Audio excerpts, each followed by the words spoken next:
രക്ഷകനായ യേശുക്രിസ്തുവിൻ്റെ നാമത്തിൽ നിങ്ങൾക്ക് ഏവർക്കും എൻ്റെ സ്നേഹവന്ദനം. ദൈവത്തിൻ്റെ മാനപാത്രങ്ങൾ, ഇംഗ്ലീഷിൽ ഗോഡ്സ് ഓണേഡ് വെസൽസ് എന്ന വചന ശുശ്രൂഷയ്ക്ക് നിങ്ങളെ ഏവരെയും ഞാൻ സ്വാഗതം ചെയ്യുന്നു. പ്രിയ ദൈവമക്കളെ, ദൈവത്തിൻ്റെ പരിശുദ്ധാത്മാവ് എന്നോടുകൂടെയും അതുപോലെ കേൾക്കുന്ന നമ്മളെ എല്ലാവരുടെയും കൂടെ ഇരിപ്പാൻ തക്കവണ്ണം നമുക്ക് ഇന്ന് പ്രാർത്ഥനയോടെ ഇരിക്കാം. തീർച്ചയായിട്ടും നിങ്ങളും ഞാനും ആത്മാർത്ഥമായിട്ട് പ്രാർത്ഥിക്കുകയാണെങ്കിൽ ഈ വചന പ്രഘോഷണത്തിലൂടെ ഇന്ന് നമുക്ക് അനുഗ്രഹങ്ങൾ കൊയ്യുവാൻ തക്കവണ്ണം കഴിയും എന്നതിന് യാതൊരു സംശയവുമില്ല. പ്രിയ മക്കളെ, കഴിഞ്ഞ നാളുകളുള്ള അനുഭവങ്ങളെല്ലാം അപ്രകാരമാണ്. ഇനിയും അപ്രകാരം തന്നെ ആയിരിക്കും എന്ന് ഞാൻ പരിപൂർണമായി വിശ്വസിക്കുന്നു. വേദപുസ്തക ചരിത്രത്തിലെ കഥാപാത്രങ്ങളെക്കുറിച്ച് ചിന്തിക്കുന്ന സമയത്ത് ഇവിടെ നാം ചിന്തിക്കുന്നത് ദൈവത്താൽ മാനിക്കപ്പെട്ട വ്യക്തികൾ, ദൈവത്താൽ ആദരിക്കപ്പെട്ട വ്യക്തികൾ, ദൈവത്താൽ പ്രശംസിക്കപ്പെട്ട വ്യക്തികൾ, അവരെക്കുറിച്ച് നാം ചിന്തിക്കുന്നത്. ഇന്ന് പ്രധാനമായിട്ട് എലീശ പ്രവാചകനെക്കുറിച്ച് അല്പമായി ചിന്തിപ്പാൻ ആഗ്രഹിക്കുന്നു. ഏലിയ പ്രവാചകൻ്റെ ശിഷ്യനായിട്ടാണ് നമുക്ക് എലീശ പ്രവാചകനെ കാണാൻ തക്കണം കഴിയുന്നത്. തൻ്റെ പൂർവ്വകാലത്തെക്കുറിച്ചെല്ലാം നമ്മൾ അധികം നമുക്കറിയത്തില്ല, അതിലേക്ക് കടന്നു പോകാൻ തക്കണം നാം ആഗ്രഹിക്കുന്നുമില്ല.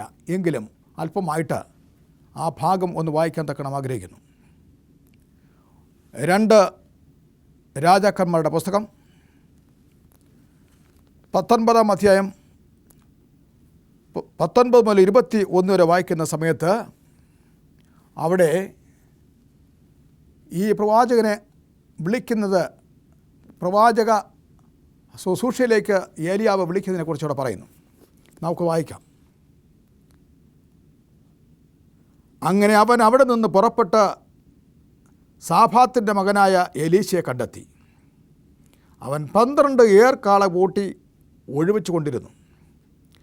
12-ാമത്തേതിനോടുകൂടെ താൻ തന്നെ ആയിരുന്നു. ഏലിയാവ് അവൻ്റെ അരികെ ചെന്ന് തൻ്റെ പുതപ്പ് അവൻ്റെ മേൽ ഇട്ടു. അവൻ കാളയെ വിട്ട് ഏലിയാവിൻ്റെ പിന്നാലെ ഓടി. ഞാൻ എൻ്റെ അപ്പനെയും അമ്മയെയും ചുംബിച്ച് കൊള്ളട്ടെ, അതിൻ്റെ ശേഷം ഞാൻ നിന്നെ പിന്നാലെ വന്ന് കൊള്ളാം എന്ന് പറഞ്ഞു. അതിനവൻ പോയി വരിക, എന്നാൽ ഞാൻ നിനക്ക് എന്ത് ചെയ്തിരിക്കുന്നു എന്ന് ഓർക്ക എന്ന് പറഞ്ഞു.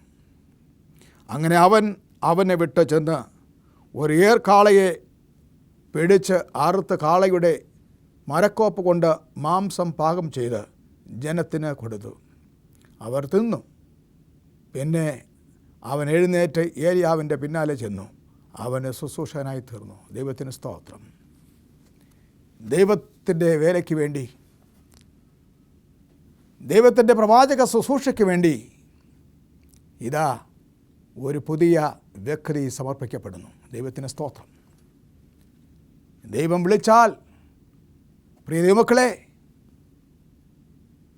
എവിടെയായിരുന്നാലും, ഏത് സമയത്തായിരുന്നാൽ തന്നെയും, ഏത് സാഹചര്യത്ത് ആയിരുന്നാൽ തന്നെയും സകലതും ഉപേക്ഷിച്ച് പോകാൻ തൊക്കണം നാം തയ്യാറായിരിക്കണം. വേദവചനത്തിൽ നിന്ന് അപ്രകാരമാണ് നാം പഠിക്കുന്നത്. കർത്താവായ യേശുക്രിസ്തു തൻ്റെ ശിഷ്യന്മാരെ വിളിക്കുന്ന സമയത്ത് നാം കാണുന്നുണ്ടല്ലോ, എന്നെ അനുഗമിക്ക എന്നാണ് പറയുന്നത്. അപ്പടി അവനെ അനുഗമിച്ചവർ ആ ശിഷ്യന്മാരിലുണ്ടായിരുന്നു എന്ന് നാം കാണുന്നു. എന്നെ അനുഗമിക്കുക എന്ന് പറയുന്നു. പ്രിയ ദൈവമക്കളെ, ഇന്ന് ആ യേശു എന്നെയും നിങ്ങളെയും വിളിക്കുന്ന സമയത്ത് നമുക്കുള്ളതെല്ലാം ഉപേക്ഷിച്ചുകൊണ്ട്, ഈ ലോകത്തിൻ്റെ സകല മോടികളെയും നാം ഉപേക്ഷിച്ചുകൊണ്ട് കർത്താവിൻ്റെ പിന്നാലെ അനുഗമിപ്പാൻ തക്കവണ്ണം നാം തയ്യാറാണോ എന്ന് നാം ചിന്തിക്കുക. എലീശ പ്രകാരം അവൻ ഭവനത്തിൽ പോയി അവന് ചെയ്യാൻ ചില കാര്യാദികൾ ക്രമീകരിച്ചു കഴിഞ്ഞതിന് ശേഷം അവൻ വിരുന്ന് കൊടുക്കേണ്ടവർക്ക് കൊടുത്തിട്ട് അവന് പ്രവാചക ശിഷ്യനായി മാറി എന്ന് നാം മനസ്സിലാക്കുന്നു.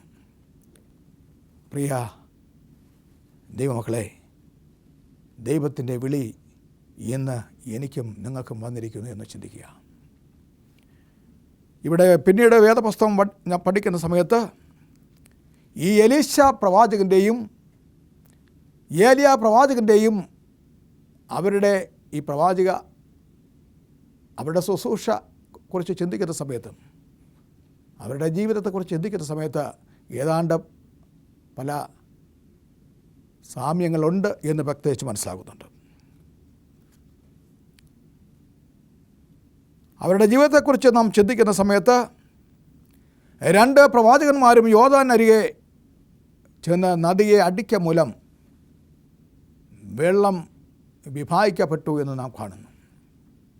ഏലിയാവിൻ്റെ അങ്കി കൊണ്ട് യോർദാനിലെ വെള്ളത്തെ ആഞ്ഞടിക്കുന്ന സമയത്ത് വെള്ളം മാറിക്കൊടുക്കുകയും അങ്ങനെ ജനങ്ങൾക്ക് ഉണങ്ങിയ നിലത്തൂടെ പോകാത്തക്കണം കഴിഞ്ഞത് ആയിട്ട് കാണുന്നു.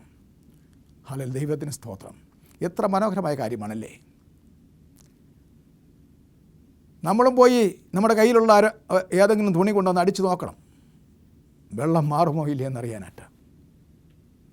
അങ്ങനെയല്ല ഇവിടെ ചെയ്തത്. അവൻ ദൈവത്തിൽ അടിയുറച്ച് വിശ്വസിച്ചുകൊണ്ട് ദൈവത്തിൻ്റെ വേല ചെയ്യുവാൻ തക്കവണ്ണം തീരുമാനിച്ച് അവൻ ഇറങ്ങിയവൻ. അവനും അപ്രകാരം ചെയ്തു. അത് ആ നദി അടിക്കുന്ന സമയത്ത് തന്നെ ആ നദിയിലെ വെള്ളം മാറി ഉണങ്ങിയ നിലം വരും എന്നവന് പരിപൂർണമായ വിശ്വാസമുണ്ടായിരുന്നു. ദൈവത്തിന് സ്തോത്രം. പ്രിയ മക്കളെ, അത്ഭുതം പ്രവർത്തിപ്പാൻ തക്കവണ്ണം കഴിവുള്ള ദൈവം, അത്ഭുതങ്ങൾ എന്നെയും നിങ്ങളെയും കൊണ്ട് ചെയ്യിപ്പാൻ തക്കവണ്ണം കഴിവുള്ള രക്ഷകനായ യേശു നമ്മളെ വിളിക്കുന്ന സമയത്ത് നമ്മളവൻ്റെ അടുക്കലേക്ക് ചെല്ലേണ്ടത് നമ്മുടെ ആവശ്യമാണ്. സമുദ്രത്തിൽ ഉണങ്ങിയ നിലം കാണുവാൻ തക്കവണ്ണം ദൈവത്തിന് അന്നും ഇന്നും അസാധ്യമല്ല. ചെങ്കടലിനെ വിഭാഗിച്ച ദൈവം ഒരു ചെറിയ യോർദാൻ നദിയെ വിഭാഗിപ്പാൻ തക്കവണ്ണം അല്പവും പ്രയാസമായിട്ട് തോന്നിയില്ല. അവൻ അന്നും ഇന്നും അത് പ്രയാസമുള്ള കാര്യമല്ല എന്ന് അറിയുന്നു. വേദപുസ്തകം വായിക്കുമെന്ന് പഠിക്കുന്നത് സമുദ്രത്തിൻ്റെ കാറ്റുകളെ ആജ്ഞാപിക്കുന്ന സമയത്ത് അത് അനുസരിച്ചു എന്ന് കാണുന്നു. യേശു ആജ്ഞാപിക്കുന്ന സമയത്ത് സമുദ്രം പോലും പ്രകൃതിയുടെ ശക്തികളെല്ലാം അനുസരിക്കുന്നതായിട്ട് കാണുന്നു. അത് കണ്ടവർ കേട്ടവർ അതിശോക്തി പ്രകടിപ്പിച്ചു എന്ന് കാണുന്നു. എനിക്ക് നിങ്ങൾക്കും ഒരു പക്ഷെങ്കിൽ രക്ഷണ്യ ദൈവം, രക്ഷണ്യ യേശു ചെയ്യുന്ന ഓരോ കാര്യങ്ങളെക്കുറിച്ച് ചിന്തിക്കുന്ന സമയത്ത് ഒരു പക്ഷെങ്കിൽ അത്ഭുതമായിരിക്കും. എന്നാൽ ദൈവത്തിൻ്റെ പ്രവാചകന്മാർക്ക് അവർ ചെയ്ത അത്ഭുതങ്ങളെക്കുറിച്ച് അവർക്ക് അത്ഭുതമില്ലായിരുന്നു. കാരണം ദൈവത്തിന് അസാധ്യമായിട്ട് ഒന്നുമില്ല എന്ന് പരിപൂർണമായിട്ട് വിശ്വസിച്ചു. രണ്ടാമത് ചിന്തിക്കുന്ന സമയത്ത് അവർ രണ്ടുപേരും ക്ഷാമമുണ്ടായ സമയത്ത് നാളുകളായിട്ട് വർഷങ്ങളായിട്ട് മഴയില്ലാതെ ഭൂമി വരണ്ട് വൃക്ഷങ്ങളെല്ലാം കരിഞ്ഞ് മൃഗങ്ങളും സസ്യജാലങ്ങളും മനുഷ്യരെ വരെ ചത്ത് ഒടുങ്ങുന്ന അവസ്ഥ വരുന്ന സമയത്ത് പിന്നീട് ദൈവത്തിൻ്റെ ഹിതപ്രകാരം ദൈവത്തോട് പ്രാർത്ഥിച്ച് ദൈവങ്ങളുടെ പ്രാർത്ഥന കേട്ട് വീണ്ടും അവർക്ക് ആശിഷ മാറി നൽകുന്ന ഒരവസ്ഥ, അനുഭവം. അതുപോലെ പിന്നീട് നാം ചിന്തിക്കുന്ന സമയത്ത് 1 രാജാക്കന്മാർ 17-ാം അധ്യായം 10 മുതൽ 16 വരെയുള്ള വാക്യങ്ങൾ വായിക്കുന്ന സമയത്ത് അവിടെ ഈ 2 പ്രവാചകന്മാരും അവർ ഒരു വിധവയ്ക്ക് ആഹാരം നൽകുന്ന കാര്യത്തിൽ രണ്ടുപേരുടെയും പ്രവർത്തനം ഒരേപോലെ ആയിരുന്നു എന്ന് ചിന്തിക്കുന്നു. പ്രിയ ദൈവമക്കളെ, ദൈവം നമ്മെക്കൊണ്ട് അത്ഭുതങ്ങൾ പ്രവർത്തിക്കുന്ന സമയത്ത് മറ്റുള്ളവർക്ക് എത്രമാത്രം അത് അനുഗ്രഹമായി മാറുന്നു എന്ന് നാം ചിന്തിക്കേണ്ട ആവശ്യമാണ്. വിധവയുടെ കലത്തിൽ നിന്നും മാവ് ഒരിക്കലും കുറഞ്ഞു പോകാത്ത ഒരു അവസ്ഥ. അതുപോലെ തന്നെ പ്രിയ ദൈവമക്കളെ, കർത്താവ് നമ്മളെ അനുഗ്രഹിക്കുന്ന സമയത്ത് നമ്മുടെ ജീവിതത്തിൽ നിന്നും ഒരിക്കലും അനുഗ്രഹങ്ങൾ അറ്റുപോകാതിരിക്കുന്ന അവസ്ഥ വരുവാൻ തക്കവണ്ണം നാം എപ്പോഴും ദൈവകരങ്ങളിൽ നമ്മളെ തന്നെ അങ്ങ് സമർപ്പിക്കുക. ദൈവത്തെ ആശ്രയിക്കുന്നവർക്ക് ഒന്നിനും കുറവില്ല എന്ന് നാം വേദപുസ്തകത്തിൽ വായിക്കുന്നുണ്ട്. തീർച്ചയായിട്ടും ദൈവത്തിൻ്റെ ദാസന്മാർ മുഖാന്തരം, പ്രത്യേകിച്ച് ഏലിയാവും എലീശയും ഈ രണ്ട് പ്രവാചകന്മാർ ജീവിച്ചിരുന്ന കാലഘട്ടത്ത് ദൈവജനത്തിന് അവരെ കൊണ്ട് വളരെ അധികം അനുഗ്രഹമുണ്ടായിരുന്നു എന്ന് കാണുന്നു.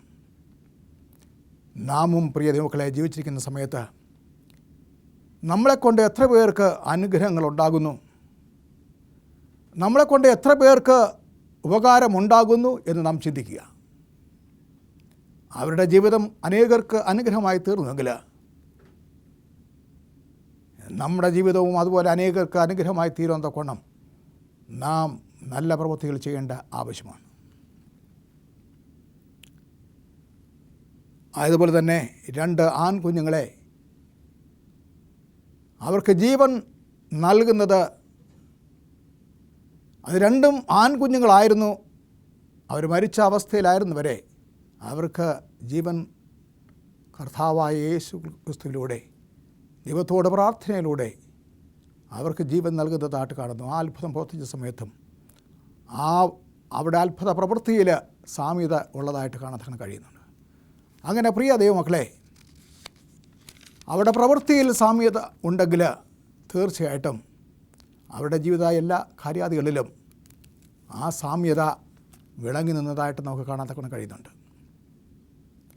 എത്ര മനോഹരമായിരിക്കുന്നു പിന്നീട് നമ്മൾ ചിന്തിക്കുന്ന സമയത്ത്.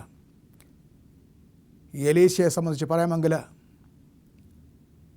Is a prophet having double share of his spirit എന്നാണ് നാം അറിയപ്പെടുന്നത്.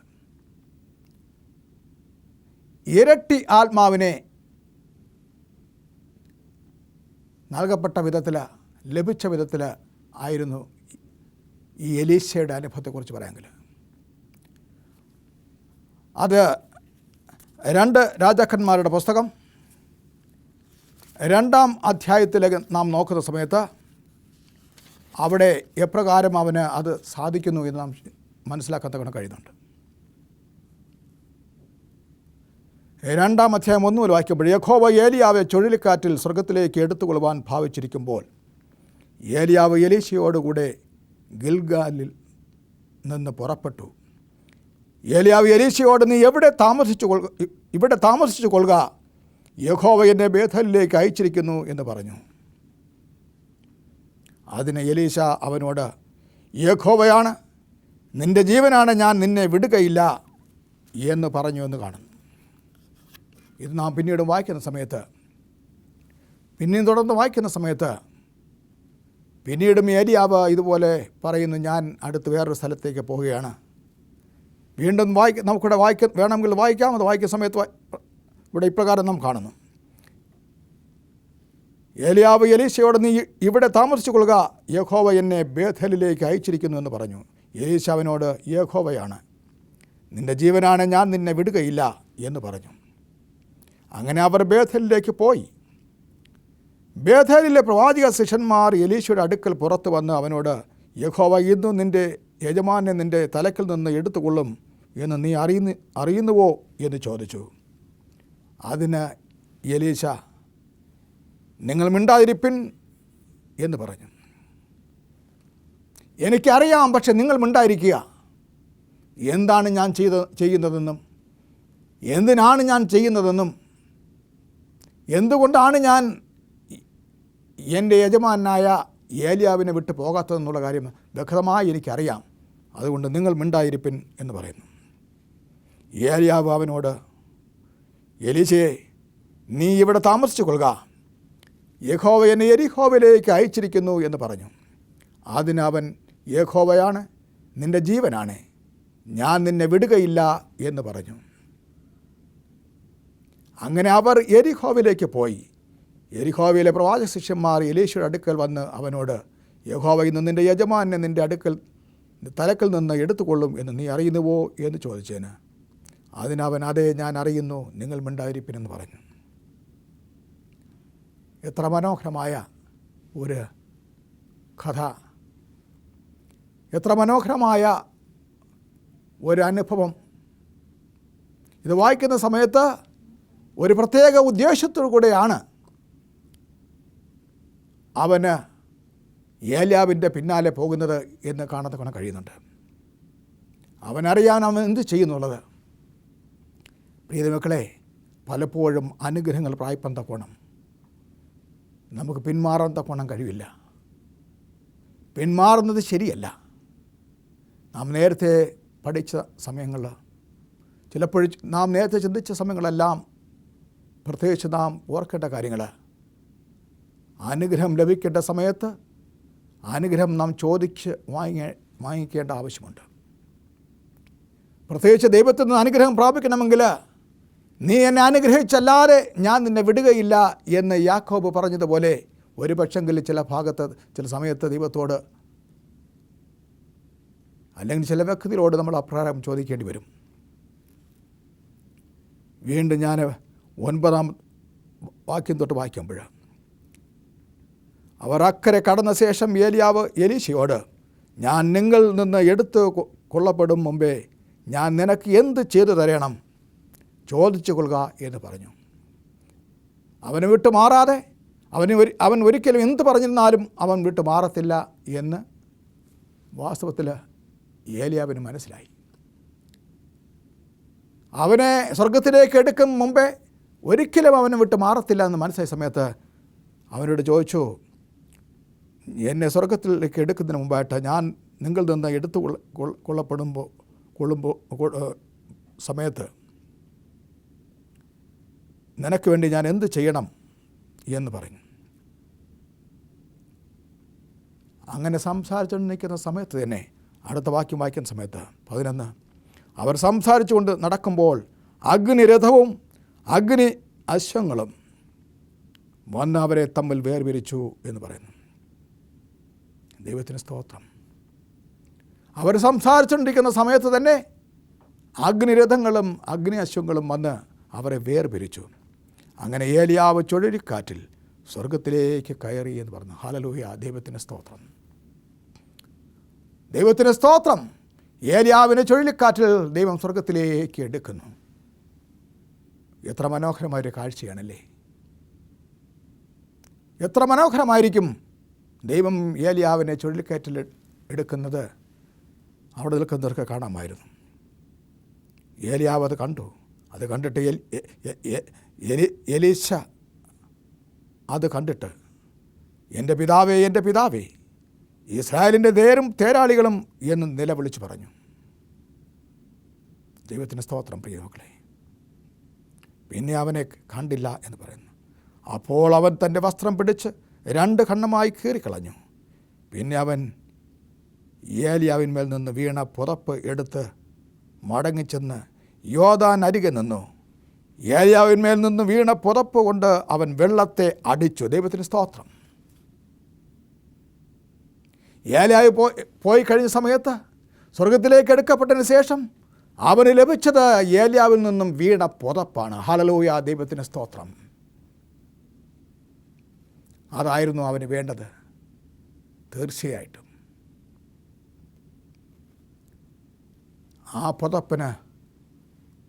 ആ പുതപ്പാണ് പിന്നെ അവൻ്റെ പ്രവാചക ശുശ്രൂഷയിൽ അവന് പലപ്പോഴും ഉപയോഗിക്കേണ്ടി വന്നത്.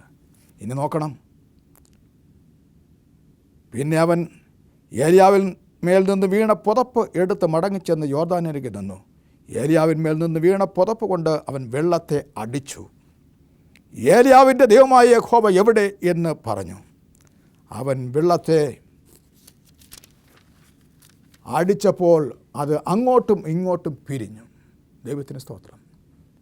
അടുത്തതായിട്ട് ചിന്തിക്കുന്ന സമയത്ത് എലീശ സംസാരിച്ചത് അവൻ ആധികാരികമായിട്ട് സംസാരിച്ചതായിട്ട് കാണുന്നു.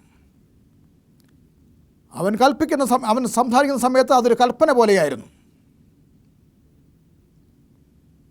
2 രാജാക്കന്മാരുടെ പുസ്തകം 3:16-17 വായിക്കുന്ന സമയത്ത് അവിടെ അധികാരത്തോടുകൂടെ അവൻ സംസാരിച്ചു എന്നാണ് പ്രത്യേകിച്ച് പറയുന്നത്.